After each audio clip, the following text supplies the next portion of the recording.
It's important to see that there's a lot of things about him. He's a Pharisee, and I think I've talked about that already.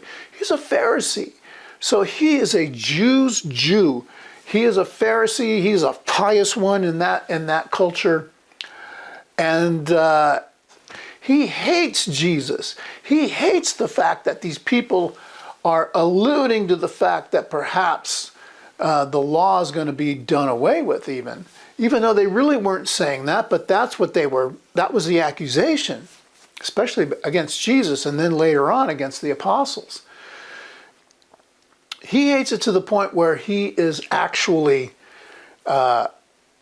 criticizing and persecuting the church, the early church.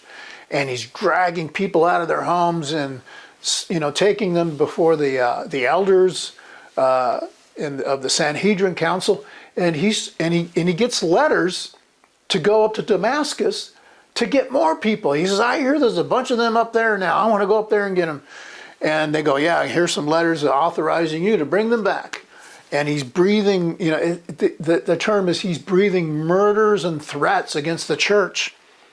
And he's just hateful towards Jesus. Well, on the way to Damascus, Jesus meets him on the road. He has a bright light, and he says, Paul, why are you fighting against me? And Paul's like, who are you? He says, I'm Jesus. You're the one who's been fighting against me. Why are you doing this? And he says, what do you want me to do? And he says, go to Damascus, and you'll find out. So he's converted right on the spot, right there.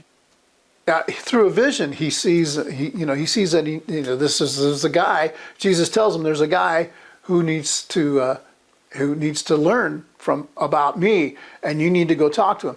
And he's like, isn't Paul the guy who hates you? And he goes, yeah, go anyway. So he goes anyway, and he teaches, basically teaches Paul. Paul is blinded for 3 days with scales over his eyes, and when he hears the word.